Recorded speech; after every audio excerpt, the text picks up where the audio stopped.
Mess views के साथ मोहम्मद अज़हर सिद्दीक हाजिर खिदमत है। जो मैं कहना चाहता हूँ या आप सुनना चाहते हैं तो उसके लिए चैनल सब्सक्राइब करना ज़रूरी है, और जब आप बेल आइकॉन क्लिक कर देंगे यानी घंटी बजा देंगे तो उससे एडवांटेज ये है कि आपको फ़ौरन वीलॉग मिल जाएगा। कल के वीलॉग में सदारती निज़ाम पर बात हुई थी और साथ साथ बात हुई थी मिसेस सरीना काजी फ़ायज़ी साहब, जस्टिस काजी फ़ायज़ी साहब की बेगम साहबा के केस के हवाले से तफसीली जो जाहिद कशकोरी साहब ने जो स्टोरी की, जो हर एक बंदे तक तो एक्सेस नहीं है, चंद दो सहाफ़ी दोस्त हैं जिन तक ये इन्फॉर्मेशन आ जाती है। उसमें जाहिद कशकोरी साहब हैं, असद अली तूर साहब हैं, उनका फेसबुक पे पेज लगा था, वो फेसबुक पे पेज नहीं लगा लेकिन उस पर डिटेल्स काफ़ी लगी हुई थी। जाहिद कशकोरी साहब के ट्विटर अकाउंट पे या उन्होंने टीवी अखबार में जो न्यूज़ पे जो छपी हैं ख़बरें, मैं पहले ज़रा मैं आपके सामने दो तीन उनके जो ट्विटर पे मैसेजेस हैं। पहला मैसेज मैंने जो अपने लास्ट वीलॉग में लगाया हुआ है वो मैंने बता दिया है आपको, और उसके बाद उनका एक और ट्विटर आया जिसमें वो ज़िक्र करते हैं, वो मैं वैसे दिखा भी देता हूँ आपको, और ये अपना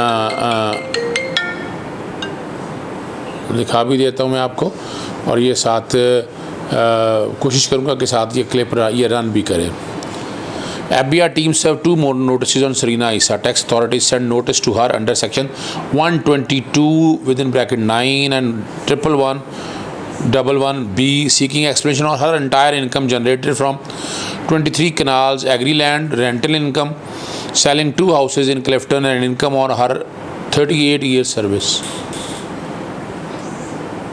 बहरहाल ये अमेंडमेंट इन असेसमेंट और डिस्क्लोज इनकम के कॉन्टेक्स्ट में या इनकम टैक्स की रिटर्नें आ गई। एक सवाल यकीनन किसी स्टेज पे पैदा होना है, वो लिमिटेशन का सवाल आएगा।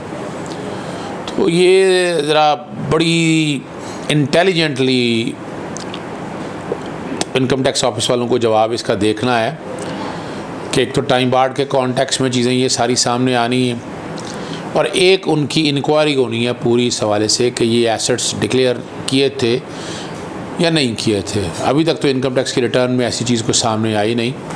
अगर डिक्लेयर किए होते तो सेक्शन 122 और 111 के हवाले से ये चीज़ें सामने ना आती। इसका मतलब तो यही है बज़ाहिर, और ना उन्होंने ऐसा कहा कि मैंने ये डिक्लेयर कर दिया है अभी तक जो इन्फॉर्मेशन आई है। और इसको समझना इसलिए ज़रूरी है कि आपको ऑर्डर देखना पड़ेगा जो 19 जून 2020 का ऑर्डर है 10 member bench justice Umar Ata बिन दयाल साहब की सरबराही में, और 11 सफ़े का ऑर्डर था। मैं फिर पढ़ देता हूँ। Subject to what has stated above, the order of the court is that reference number 1 of 2019 is declared to be of no legal effect whatsoever and stands quashed, and the consequent thereof the proceeding pending in the Supreme Judicial Council against the petitioner in CP including the show cause notice issued to him stand abated। यानी reference number 1 quash कर दिया, abate कर दिया, लेकिन साथ कहा कि जो कुछ नीचे कहा है वो सारा सामने रख कर, यानी उस बुनियाद के ऊपर। और उसमें पैरा नंबर 4 में कहा था कि with in 7 days of this order the concerned Commissioner of Inland Revenue shall himself within bracket and not more other officers exercising delegated power some other officer issue appropriate notice under the income tax ordinance to the spouse and children of the petitioner to offer an explanation regarding the nature and source of the funds separately of each property where there are 3 properties in the United Kingdom, तीनों properties का जिक्र है, that are in the names of spouse and children were acquired. For purpose of this order, the Commissioner of Inland Revenue having jurisdiction over the spouse of the petitioner within bracket who must be a commissioner exercising jurisdiction and performing function at Islamabad bracket close shall be deemed also to be the commissioner having jurisdiction over the children. The spouse and children are here referred as the respondents. Any notices issued or proceeding within bracket or proposed to be issued or taken under the 2001 ordinance in relation to any of the respondent in respect or on account or the properties aforesaid prior to the date of this order stand terminated forthwith। उससे पहले के notice के हवाले से ये बात बड़ी आपके सामने क्लियर कर दिया है। आगे फिर वो जिक्र कर दिया है ऑफिशियल रेजिडेंट पे सर्विस करने का, अपना रिप्लाइज़ दें, वही सारा जिक्र कर दिया आगे। और रिप्लाइज़ आने के बाद उन्होंने कहा है कि सारा जो भी उनके ऑथराइज रिप्रेजेंटेटिव हैं, 8वां पारा रेलेवेंट है। The proceeding shall be concluded, ये 19 जून का फैसला है। Before the commissioner with in 60 days of the date of receipt of notices as aforesaid, and the order shall be issued by him within 75 days of the said date of receipt, and no adjournment or extension in time whatsoever shall be given as effects or extend the aforesaid periods। 60 दिन का period दिया, 75 दिनों के अंदर order pass करना है। और with in 7 days of the issuance of the order by the commissioner, the chairman Federal Board of Revenue shall submit a report to be within bracket to be personally signed by him to the council through its secretary, that is the registrar of Supreme Court, regarding the proceeding as aforesaid, appending thereto the entire record of the said proceeding। सारा कुछ भिजवाएंगे साथ। The secretary shall forthwith place such report before the chairman of the council, the Honorable Chief Justice of Pakistan, who shall in such manner as is deemed appropriate have the report laid before the council for such perusal, consideration, action, order or proceeding, if any, in relation to the petitioner as the council may determine। The receipt of the report, the laying it before the council, and the action taken, if any, or order or direction, if any, as may be taken, made or given by the council thereon shall be deemed for purpose of Article 209 के हवाले से बात की है, and be an exercise of the suo motu jurisdiction as is conferred by that article on the council।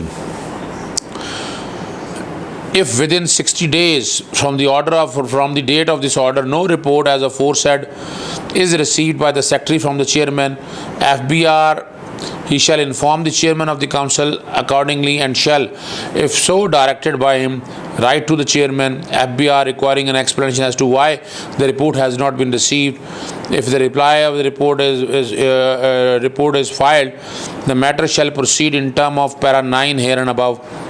If the reply is received without the report or reply, then the secretary shall bring such facts to the attention of the chairman of the council, who may direct that the matter be placed before the council for such perusal, consideration, action, order or proceeding, if any, in relation to the petitioner or any other person is deemed appropriate, the council may determine the action proceeding, if any, or order, direction, if any, to be taken, made or given by the council shall be deemed for the purpose of Article 209 के हवाले से बड़ा वाज़े तौर पर ये बात clear कर दी है।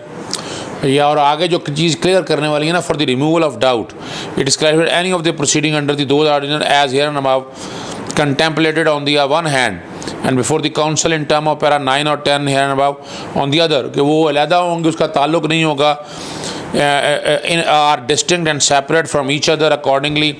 Nothing contained in this order shall affect or prejudice the right of appeal of any of the respondent under the 2001 ordinance if they feel aggrieved by the order made by the commissioner, or as the case may be any order made or decision taken on any appellate stage. Any such appeal shall be decided on its own merit in accordance with 2001 ordinance.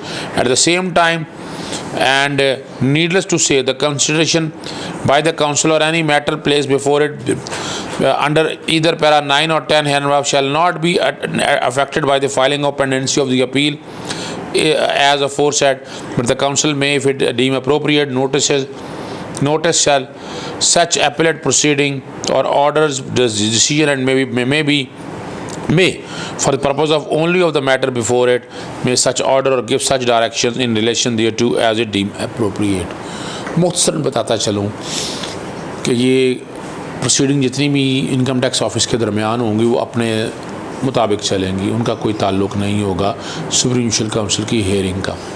अब यहाँ वजाहत जो देनी थी, जैसे मैंने बताया आपको, जो मेरी इन्फॉर्मेशन है वो नाक़िस शायद इन्फॉर्मेशन हो, 2004 के अंदर भी शायद गालबन डिक्लेयर नहीं है, 2011-12 में भी डिक्लेयर नहीं है। सबूत उस बार 122 का नोटिस और 111 का नोटिस है। ये अनडिस्क्लोज इनकम या कंसीलमेंट के हवाले से बातें आती हैं। तो एक तो बात यहाँ से बज़ाहिर ये लगी है कि डिक्लेयर नहीं है।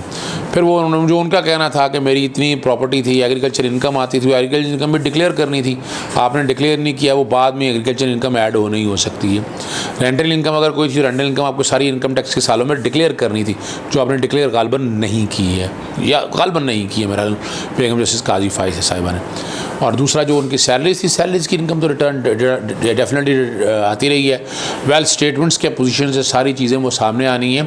तो बज़ाहिर जो नज़र आ रहा है ना, जो ये कह रहे थे कि मनी ट्रेल है, सारा कुछ सोर्सेज ऑफ, वो अभी बज़ाहिर नज़र नहीं आ रहा है। और उसका सबूत के तौर पर लेकिन जाहिद किशगोरी साहब ने और अपने ट्विटर में जो लिखा है, मैं 2-3 FBI ने सरीना ईसा की मनी ट्रेल को गैर तसल्ली बख्श करार दे दिया। FBI में जमा करवाया जो जवाब है उन्होंने उस हवाले से बड़ा वाज़ेह तौर पर यह कह दिया। और 2 चीज़ें लिखी हैं जी, London flat source of income, FBI reject Sarina's Isa's explanation, ये न्यूज़ में छपा है। और दूसरा एक और छपा है जी, London flat source of income, FBI rejects Sarina Isa's explanation.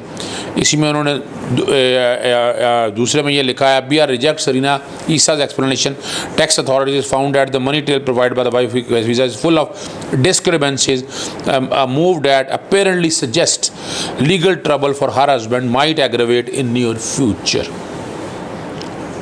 ये मतलब लिखा है आपके सामने। मैं आज तक जितनी भी वीलॉग्स की हैं और उसमें एक चीज़ बड़ी क्लियर कर दी थी मैंने, और मैंने कहता आया था कि ये मामला सारा सुप्रीम जुडिशल काउंसिल ने देखना है। और 2 बातें मैंने आपके सामने रखी थी और मैं उस पर भी आज कायम हूँ कि देखें, एक अकाउंटेबिलिटी का तरीका आर्टिकल 209 में है। अगर 209 में आर्टिकल में अकाउंटेबिलिटी के जज का नहीं कहेंगे तो क्या फिर नैब करेगा? या वॉच डॉग एंटी करप्शन के हवाले से अगर ऐसे इल्ज़ामात लगते हैं तो अगर हम नैब वगैरह को इख्तियार दे देंगे तो अदलिया की आज़ादी में बराह रास्त मुदाखलत होगी। इसीलिए ये मामला किसी एक जगह देखना है।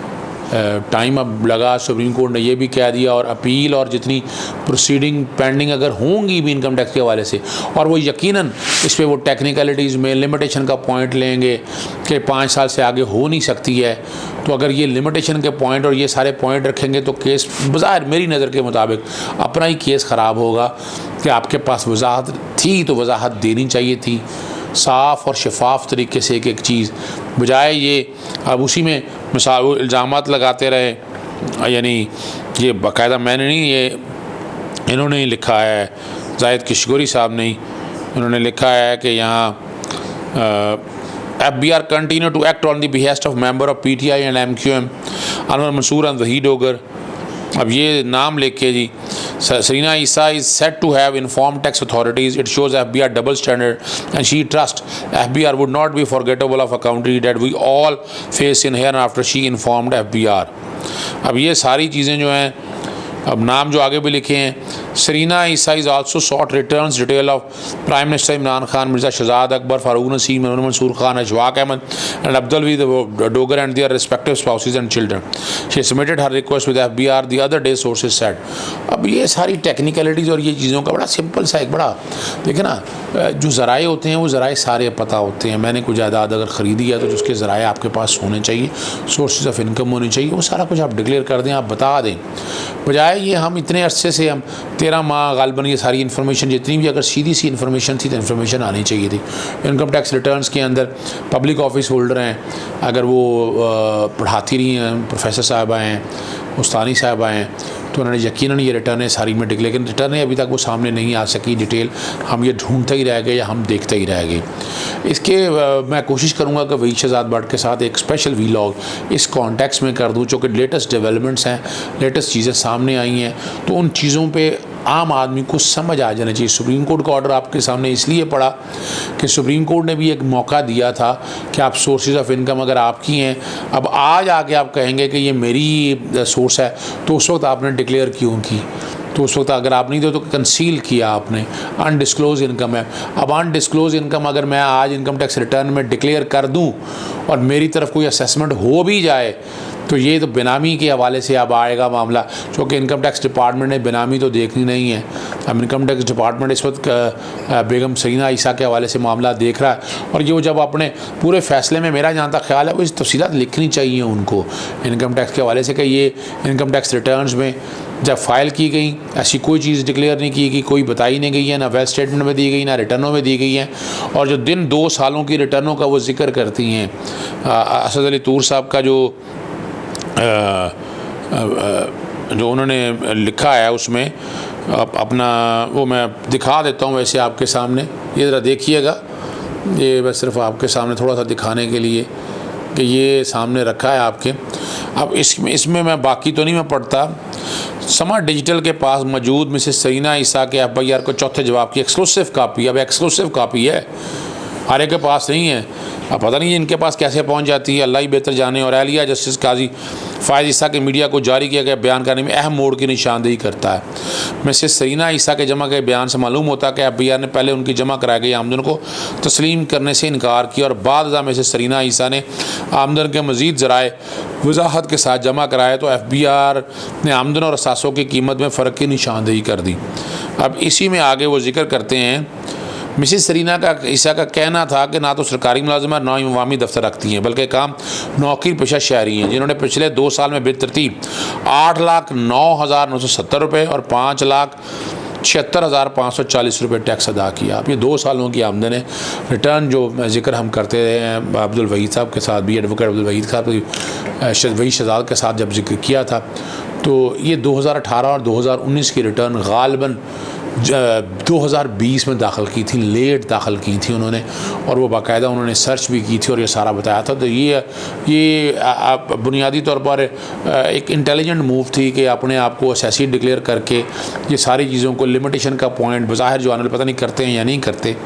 अब इन चीज़ों को और सुप्रीम कोर्ट के ऑर्डर को अगर सामने रख कर पढ़ें तो मामला अब ये फाइनल स्टेज की तरफ है। चेयरमैन FBR ने वो बाकायदा जो ऑर्डर कमिश्नर पास करेगा सारे रिकॉर्ड के साथ सुप्रीम कोर्ट को सुप्रीम कोर्ट के रजिस्ट्रार को भेजना है, जो गालिबन सेक्रेटरी हैं सुप्रीम जुडिशल काउंसिल के, वो चीफ जस्टिस के सामने रखेंगे और चीफ जस्टिस साहब ये सारा मामला सुप्रीम जुडिशल काउंसिल के सामने रखेंगे। बज़ाहिर तो ऐसा ही नज़र आ रहा है कि सोर्सेज नज़र नहीं आ रहे, मनी ट्रेल नहीं क्लियर हो सकी, अनडिस्क्लोज इनकम में अपील में वो जाएंगे यकीनन, वो फैसलों के ख़िलाफ़ जो भी अपील में जाएँ तो लिमिटेशन का पॉइंट और किसी स्टेज के ऊपर वो टैक्स प्रोसीडिंग के हवाले से तो सेट असाइड हो जाएगा, लेकिन जो लीगैलिटी है, जो फैक्चुअल इंक्वायरी है, वो तो अब सारी रिकॉर्ड पे अब आ जाएगी। मैं आने वाले दिनों में मुश्किल हालात देख रहा हूँ, फिर मज़ीद बात फिर किसी वक्त करूँगा वही शहजाद भट्ट के साथ बैठकर, ताकि ज़रा एक एक चीज़ क्लैरिटी के साथ हो सके। इजाज़त दीजिएगा। अस्सलाम वालेकुम।